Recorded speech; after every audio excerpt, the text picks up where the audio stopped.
What's going on, everyone? It's your boy Savvy, and welcome back to the Savvy Show. And in today's episode, it looks like we're tackling another maybe Boogeyman S-type SCP. However, this one looks real juicy, man. He's literally chomping on a poor little Timmy on the thumbnail, guys. What more can you ask for? So, with that being said, I'm excited to see what this guy's all about. But, like always, if you guys do enjoy the reaction along the way, please let me know by smashing that like button. It really helps the channel grow and brings more eyes to people that might enjoy my content. And also remember, smash that sub button, join the family if you're not already part of it. Make reactions like this all the time so you can always get your fix of SCP heat. And always remember to hit that bell so you know exactly when I'm dropping an upload. So with that being said, I had to make it short and sweet so we could dive deep. So let's get this show started. Alrighty, SCP-050-PT, the Sack Man. Let's go. Viewer discretion is advised. I saw it, Doctor. You believe me, don't you? Maybe. That man. No, whatever that thing was. I watched it eat my friend. Well, not really eat. More so it swallowed him whole. Oh. His screams echoed out of its widely stretched mouth as he was being consumed. How could something so gaunt and freakish possess an appetite like that? Like a snake. Or even be that strong? I hate that it resembled a human because it clearly wasn't. An abomination was what it was. But the one thing I couldn't get over, the one thing that's giving me nightmares about that terrible night, was that sack. It carried a sack, Doctor. Its long and ancient hand gripped it tightly, like it was trying to protect whatever was inside as it feasted on my friend. What? What the hell was in that sack? Okay, I thought that sack was a part of his hand or something, but it actually looks like just a plain sack he's carrying around. It looked heavy. That thing used the sack to bludgeon him over and over again. What the heck? He's dead. But why didn't it kill me? How am I still alive? Probably not tasty enough. Oh God, David. I'm so sorry. Hello everybody, I'm TheRubber. Today we bring you SCP Foundation Keter Class Object SCP-050-PT. SCP-050-PT, also known as the Sack Man, is a humanoid entity currently contained by the Foundation at an undisclosed national park at the bottom of a deep mine shaft. They have it contained. Standing at a staggering 18 feet tall, 050-PT resembles an elderly man of European descent. However, while vaguely human, this entity is gaunt, yet oddly muscular, specifically its jaw muscles and the surrounding bone structures. These muscles are built in a way that allows its jaw to open at a 120-degree angle to swallow its prey whole, similar in the way a snake would. Furthermore, its neck and respiratory system are extremely deformed, in the sense that they both measure around 31 inches in diameter. Makes sense. These deformations also help in the swallowing of its prey, humans. Much like many other anomalies, 050-PT holds great disdain for humans and will become hostile upon seeing one. Ooh. It will then stop at nothing to hunt down said human, capture them, and consume them. 050-PT has been observed to shrug off bullets as though they were pebbles, and appears to be ambivalent towards pain in general. Oh. This is according to an SCP security personnel who helped trap it in the aforementioned mine shaft. In other words, once this anomaly has set its eyes on you, there is little that can be done to save yourself. The anomalous abilities of 050-PT do not end with just its insatiable appetite for humans and its grotesque jaw. No, upon consuming its prey, 050-PT will grow in size by 1% for every hour it digests. Oh. SCP researchers hypothesize that if left to its own devices, 050-PT could grow indefinitely. Okay. The last thing the Foundation needs is another gigantic anomaly that cares not for pain. That's actually insane. I thought maybe while it digests, it gets bigger and bigger, and then when he's done, he'll revert back his regular size. But it seems like he'll stay at that height. So they captured him pretty early on. It seems like he didn't eat that many humans, because he's not so tall as what I would expect. Feeds on humans and has the potential for more anomalous abilities as it grows larger. What is most peculiar about 050-PT is that it carries a leather sack in its right hand. I want to hear the abilities too. The bones in its right hand are observed to be incredibly deformed and crippled as a result of its constant and insanely tight grip on the sack. Despite the researchers' best efforts, no one could determine what was being held in that sack, or why 050-PT held it so firmly in its grasp. And so, the Foundation did what they'd always do in this type of situation. monitoring the anomaly in question 24/7 and keeping an MTF nearby in case things go south. Let's see. Shortly after 050-PT was lured into the mineshaft where it currently resides, several Foundation agents and witnesses in the area discovered a large number of odd-looking bones and skeletal remains. Leftovers? Upon further examination by Foundation researchers, they have determined that these bones are the remains of other entities like 050-PT. Oh. What's more, They could die. the bones were revealed to be quite old. Old enough to mean that these entities had been lurking in the area for untold generations. What was most upsetting was that despite the age of the bones, they were not brittle, nor had the appearance of age to them at all. Huh. The Foundation would have never known that the bones were thousands of years old if they hadn't dated them. Furthermore, after stress testing them in mechanical What is the devices, rubber trying to do? let's just say the bones beat the machines. Oh my god. This leads the researchers to believe that killing these entities would require an obscene amount of force. Due to its incredible durability and bullet-resistant skin, the Foundation is in for it if 050-PT ever escapes. Just outside 050-PT's containment mineshaft, guardsmen Raquel and David were complaining about the very anomaly held within. Oh, Raquel, the guy that was crying about I his say we friend just dying. kill the damn thing. It's trapped in a mineshaft and has made no attempts to escape. How would you kill it, Why though? is the Foundation dragging their feet around this and letting it live? Honestly, that's probably the smartest move for the SCP Foundation to do.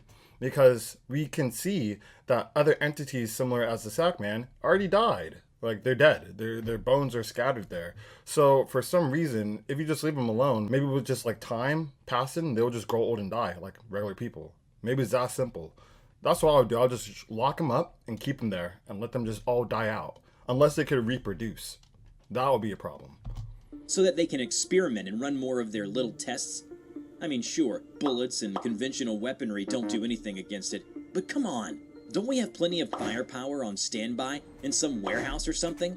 We could just use those and blast the damn thing away. You just said they wouldn't do anything to him. So why would you think just getting more firepower would do anything else to him? You deserve to be in the situation you are right now. Are we seriously going to wait until that man-eating thing grows large enough that we can't even hurt it? Eventually, it could even break through the walls.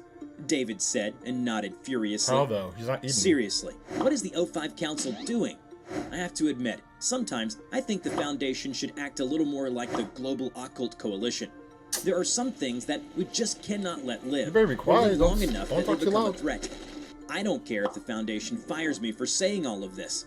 I know I'm right. Oh my god. My body trembles every time I'm on duty here alone. I know how deadly it is without even being next to it. Hell, the last time I went by it, it groaned loud. Aw. I'm not talking about the He oughta usual die. monstrous groaning. It was calling out to something. Someone. God, we have to do something. Okay, you know what? Hear me out. I have a plan. Tomorrow, I'm gonna sneak some extra firepower with me. Then, I'm gonna go in Oh my there and God. kill the damn thing for good. You in? You kidding me? Of course I'm in. Wow. We'll say, it's an accident or something. You idiot. How is it to be an accident when it's gonna be filled with bullet holes? But it doesn't matter, because after that, I'm gonna switch sides to the GOC. Oh, I'm coming with you too then. Dang. The Foundation's policies are lame anyway. They're trying to swap sides like that? That's crazy, but for their plan, honestly, the only way that this monster could get bigger is if it eats humans. So if there's no humans in that little tunnel that he's living in right now, there's no way he could get bigger. So you wouldn't have to worry about him breaking out if he's not already doing it now. Like, you're actually aiding to what you don't want to happen because he will eat your ass or eat your friend and he will in turn get bigger and then probably have a better chance of escaping. The next night, after they reported in with their commanding officer, they took out the gear that they had stashed nearby. Alright, this should be enough. A 50 cal anti-material rifle, a deployable turret, and some explosives. But there's only one rifle. What about me? I can't do anything with this. Yeah. This standard issue crap. David took out his pistol and scoffed at it. Raquel only smiled. And you won't have to. Just carry the gear and follow my lead. Yeah? Oh my god. Just plant the turret in C4s when I tell you to. Why can't he die? Alright, enough dilly-dally. Let's move. They entered the mine with Raquel leading with one hand holding a flashlight and the other cradling the rifle clumsily. They moved slowly as clumsily. they could only see what the flashlight illuminated in front of them. Oh, we're not. I'm sorry, but like, I know they're butt buddies and everything, but if I don't got a rifle, I ain't going with you. I'm sorry. Like, something could happen to him. The rifle could be like kicked across the freaking cave, and what am I gonna do? Looking even more goofy. Like, come on now, that ain't gonna happen. At least for me, ain't gonna fly. Come on, how deep does this mine go? They could hear nothing aside from their footsteps and the equipment's clanking on David's back. Suddenly, they heard a faint growl. Shh, wait. You hear that? Yeah. I think we should go back now. Don't be foolish. We can't go. Wait. I think it's coming this way. Hold this. Raquel shoved the flashlight into David's hand and aimed the rifle in front of him. Oh my god. He stilled himself and waited in anticipation as the sound of footsteps and groaning were getting closer. Let's see it. Suddenly, 050-PT space Why you let him get emerged that from the close? darkness, catching them off guard. You have a sniper rifle, don't you? You have a 50 cal. Okay, these guys, what are you doing? These guys, both of them deserve to die. I'm sorry. Its unblinking, sallow eyes stared at them. Holy cow! Raquel hastily How pulled about the you shoot trigger and now? missed. The gunshot was so loud that it startled both of the men, but 050-PT was unfazed by it Please and clap him. advanced towards them. Panicking, Raquel struggled to operate the rifle's bolt. He threw it aside and ran for it. He pushed past David, who fell onto the ground. Wait, where are you going? Don't leave me here! Wow. Raquel cursed as he ran, never looking back. The mine was like a maze, and soon enough, he arrived at a dead end. He really did that to his friend? This guy with this half-baked plan. He didn't even know how to operate the rifle completely. Like, I really feel sorry for the other dude, David. Damn it all! Is that you, David? He heard footsteps catching up to him. Then it slowed down. It was an out-of-breath David. Oh. Raquel, don't leave me. Ah! David fell to the ground as 050-PT smashed its sack against him from behind. Its movements were slow and deliberate. David reached out towards Raquel and was immediately smashed on his back by 050-PT You're just watching? using its sack over and over again. Oh my god, bro. You're When the he was worst down friend. for good, 050-PT lifted his body and began to swallow him whole. Raquel could only watch. Oh my god. David, I'm Yo, you're so a scrub, sorry. bro. He fainted soon after. Oh my god. When he woke up, he found himself strapped to a bed, surrounded by multiple Execute Foundation this guy, personnel. please. I see you've regained consciousness, Raquel Santoro. And with that, let's begin, shall we? Yeah. Tell me, what were you doing in the containment mine shaft? And what happened to your partner?